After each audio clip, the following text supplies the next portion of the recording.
Hi, my name is Christian Devine and welcome to RetroView, a safe zone for physical media.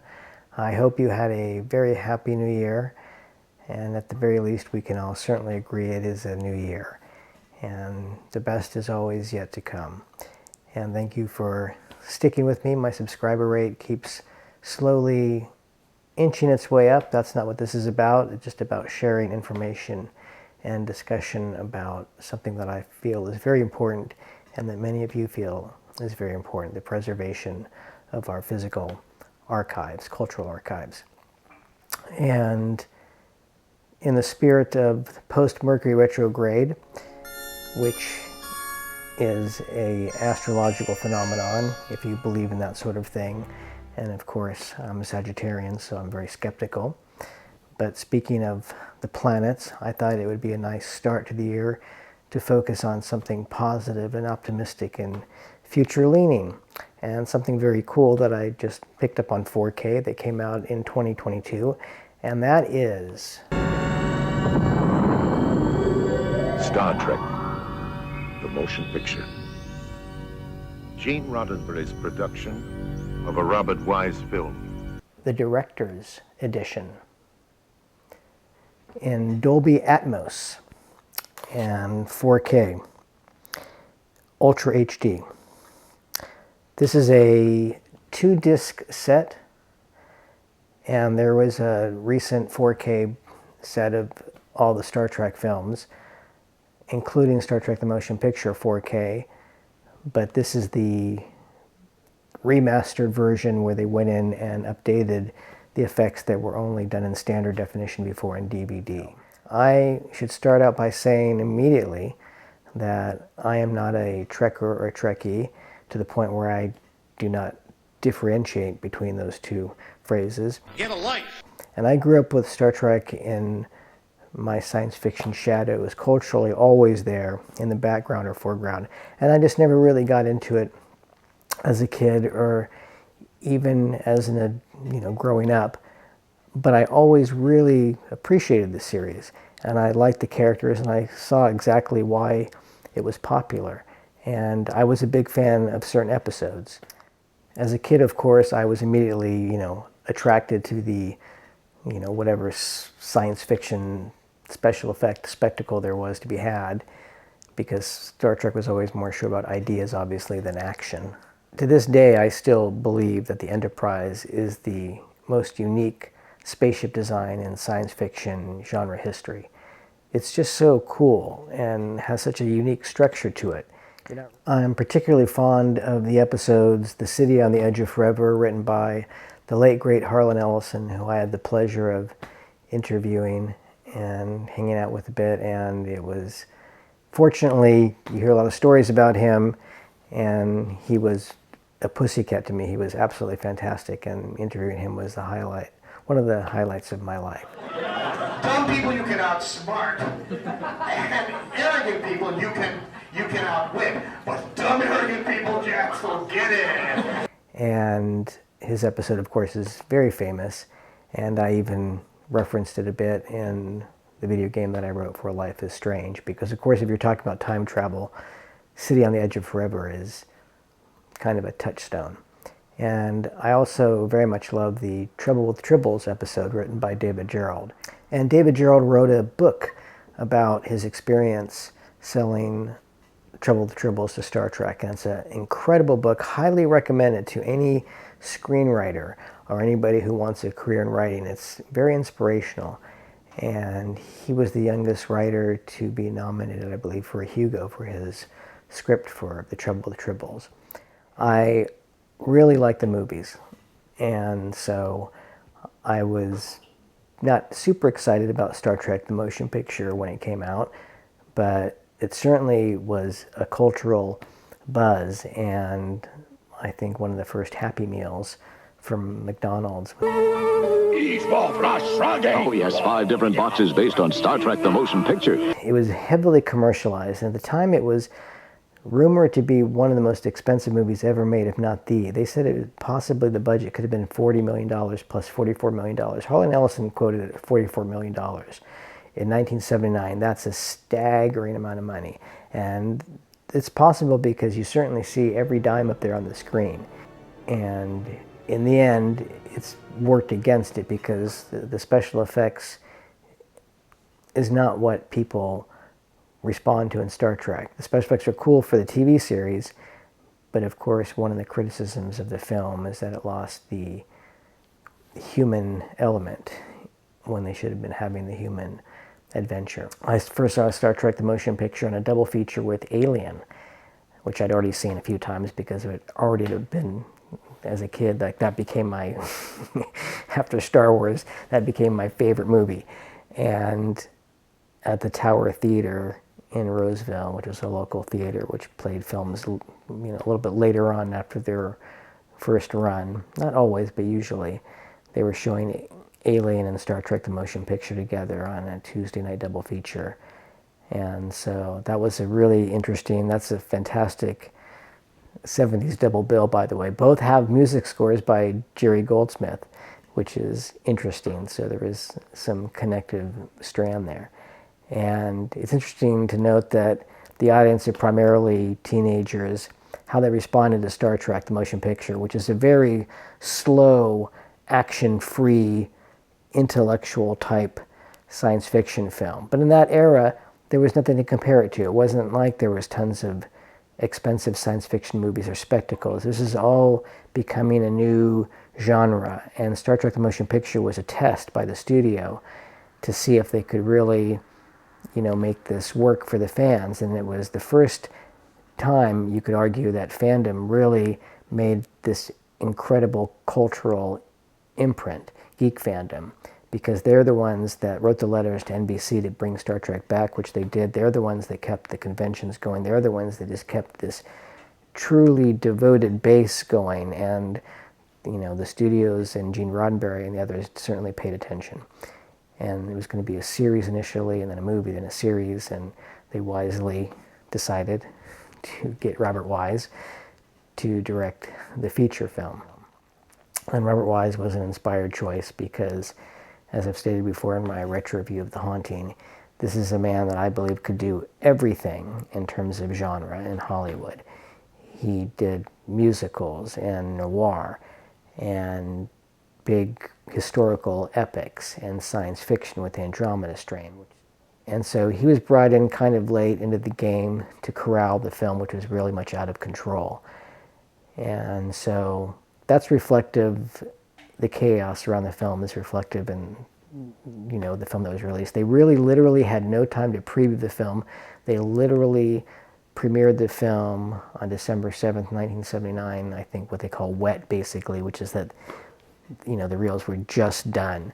So they really had no time to fine-tune and take out things they certainly would have done and put in things that certainly should have been in their film. But that's, you could talk about Star Trek the motion picture, the making of it all day. And there's fantastic documentaries on this disc, new and old, so that's great.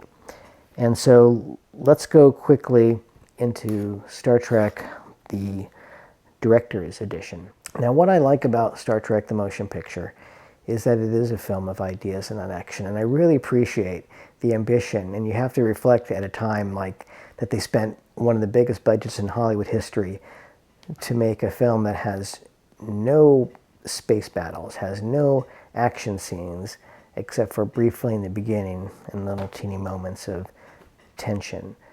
So, and the film actually, contrary to some history, the film was enormously successful. It made a lot of money, and it would have been considered even more successful had the budget not been so huge. But it made enough money that they certainly greenlit the sequel, but that sequel cost, you know, a third of what this film cost, and they of course utilized many special effects shots from Star Trek the motion picture for Star Trek II: The Wrath of Khan. But that's fine because Nicholas Meyer knew exactly what to do, which was what the Star Trek the motion picture didn't do, which was focus on the human element, take those characters that were beloved and put them together as a team working. So you could see, you know, that element of the show that really is what makes the show a huge success, which is those characters. And Nicholas Meyer wisely focused on that and smartly brought back Khan and gave Ricardo Montalban, you know, the one of the greatest villain performances of the 80s, next to Alan Rickman and James Hong. Indeed! So just a warning, I'm going to be talking about some elements of the film spoilers. I don't think there's a huge amount of spoilers to give away with Star Trek the Motion Picture, but there's a pretty key element, a scene that they added in to the director's cut, which really belonged in the film from the get-go and should have been there. And it's a very important scene, and it certainly would have made a difference, I think, in the critical reception to the film. And so this retro review will be talking, focused, of course, on the director's edition and the changes that they've made. Now, they've gone in and did a complete scan on the negative and gone in and fixed everything, all the effect shots and all the standard definition shots. They've upgraded, added new effect little elements, and done the kind of tinkering that I'm not a big fan of. And it's not a revisionism. I think it's just trying to perfect what they really wanted to do, what Wise wanted to do, and what the filmmakers wanted to do. And so, to me, Star Trek the Motion Picture has always been kind of this work in progress because they've never really finished it properly. So I'm okay with doing these, little changes. And of course, calling it a director's edition is good because I still think we should always have the original film to watch as a cultural timepiece. And I have to say, just in the 4K version, it just looks absolutely spectacular. It is just gorgeous to look at. And for me, Star Trek the Motion Picture is kind of a peak of physical special effects. And you have John Dykstra and Douglas Trumbull, two of the masters of special effects, Douglas Trumbull being the special effects genius behind 2001: A Space Odyssey and Close Encounters and Silent Running, and John Dykstra, of course, doing the special effects for Star Wars, and now working with Tarantino on his films. And there's two shots in the film that are kind of direct competitive shots with each other, and you can totally tell, and they happen to be two of the best shots probably in the film. Of course, the beginning is that amazing shot of the camera moving around the Klingon ship, and to me it's kind of a first example of a computer graphic effect and without computer graphics. That's the computer's a camera that can go anywhere. And I remember seeing it for the first time in a theater, and this rumbling sound system, and it was very impressive, very cool. That the opening part of Star Trek the Motion Picture is definitely one of the coolest parts of it, and probably works for everybody because the Klingon ships look just awesome, exactly how you want them to look. And the other shot at the end of the film is when you have this fantastic shot of the Enterprise lifting up and taking off and moving out there that away.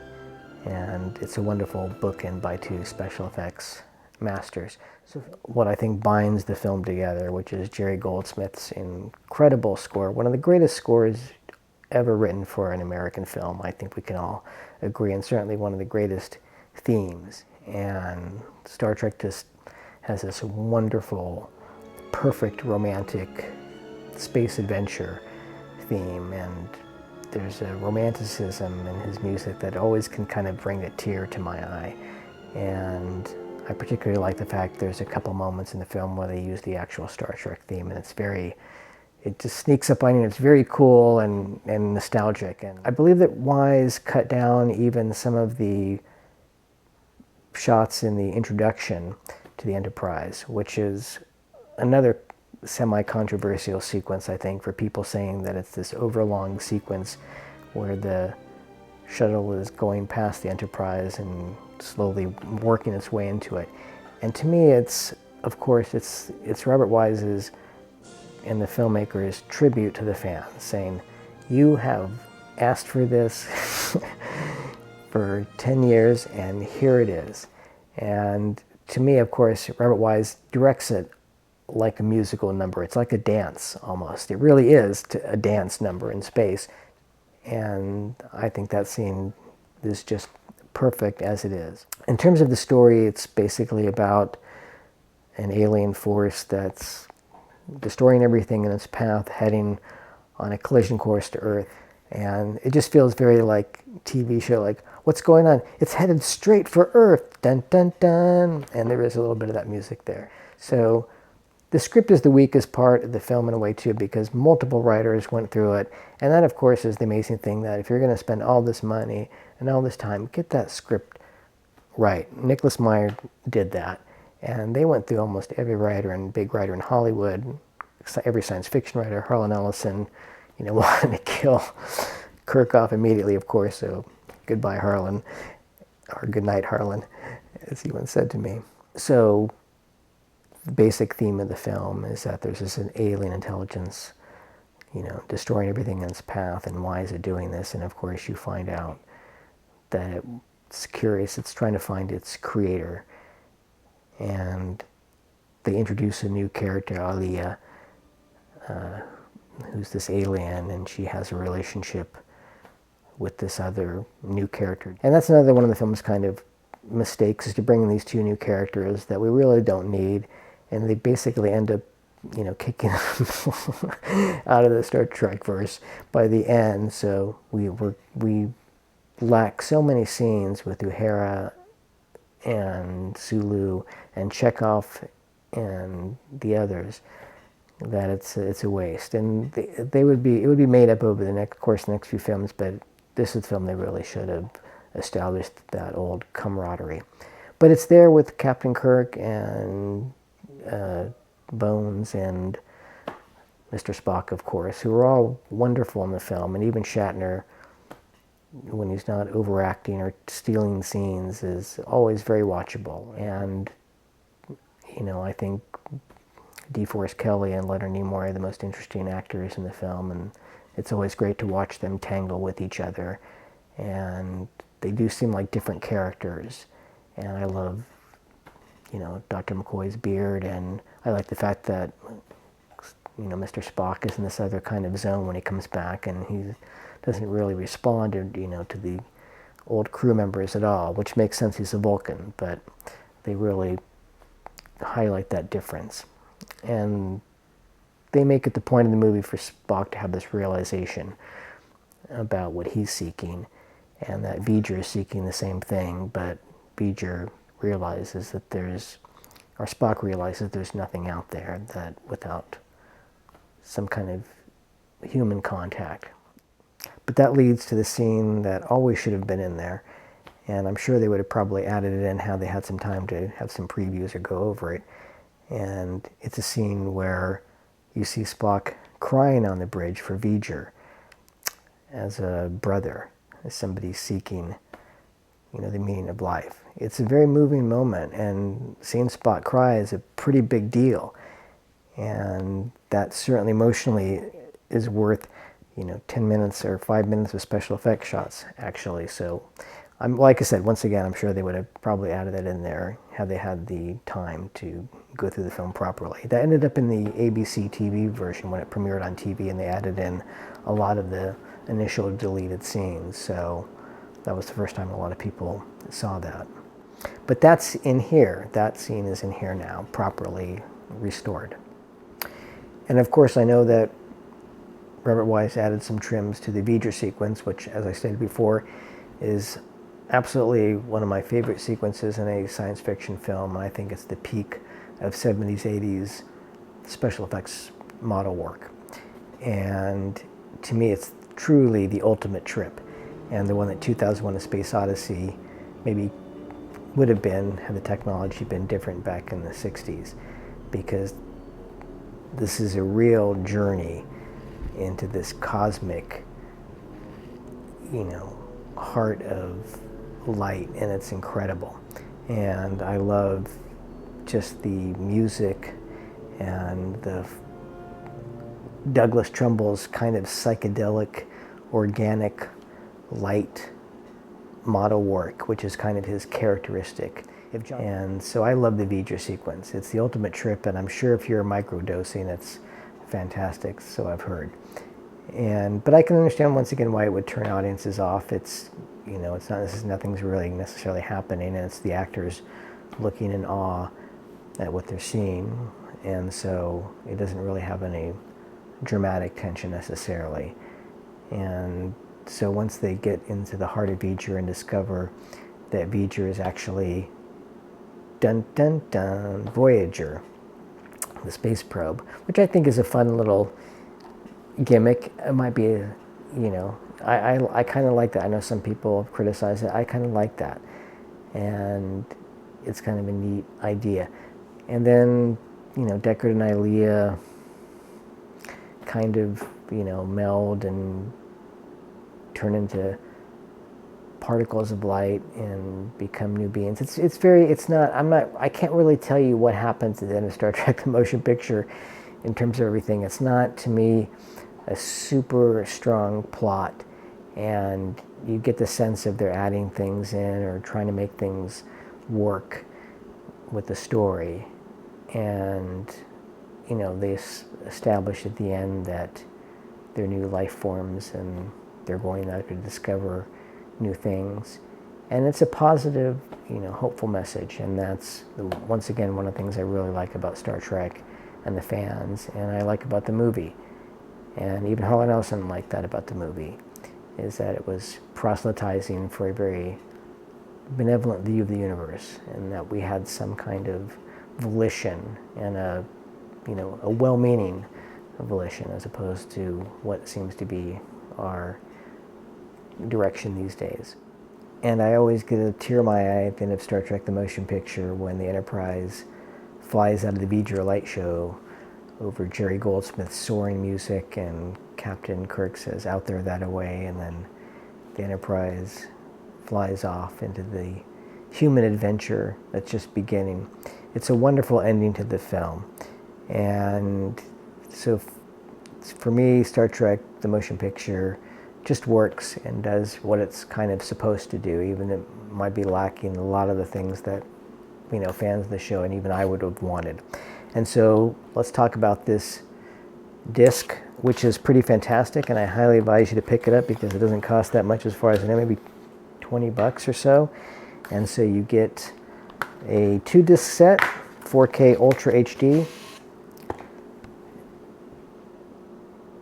and it's a little message from Robert Wise in there, and there's a Blu-ray with the extra features, which are great. And the coolest thing about this particular release, as if it wasn't cool enough in 4K Ultra HD Dolby Atmos, is that it's got some newly discovered deleted footage, which is just icing on the cake, and some extra stuff, which is, really cool. Special effects, outtakes, and stuff that hasn't been seen in, decades, since 1979. And so it's amazing to have this, more stuff from the vault. And so how does the Star Trek the Motion Picture Director's Edition 4K Ultra HD look? As I said before, it looks spectacular. This has been lovingly restored to the best ability of all of the people behind the scenes, and so you have to just give them enormous credit and praise for what they've done here. I have been reading forums for over the past few years, and a lot of people really scoffed at the idea that this would ever actually come out, and I knew that it would, because of course there's a fan base that really wants to see this, and so hopefully they're picking this up and supporting it. Now, the Dolby Atmos soundtrack is fantastic. I have a 7.1 setup, so I can do Dolby. I don't have the ceiling speakers. I don't think I'm going to go that far. And we can talk about Dolby Atmos and what it is or isn't, and if it's worth it. And if you're a fan of surround sound, which I absolutely am, I have a quadraphonic setup even. I love surround sound, and Dolby Atmos is basically the 21st century equivalent of quadraphonic sound, and it's very cool. And this is exactly the kind of movie that you'd want to have a surround scape for. And it does have the original stereo 2.0 soundtrack, which is always good to have in a 5.1 soundtrack. So it's definitely, has different levels of sound for all systems. So that's my retro view of Star Trek the Motion Picture Director's Edition on 4K Ultra HD from Paramount. I highly recommend you pick this up and support physical media while we're here. And the physical adventure media is just beginning, so let's hope it lives long and prospers.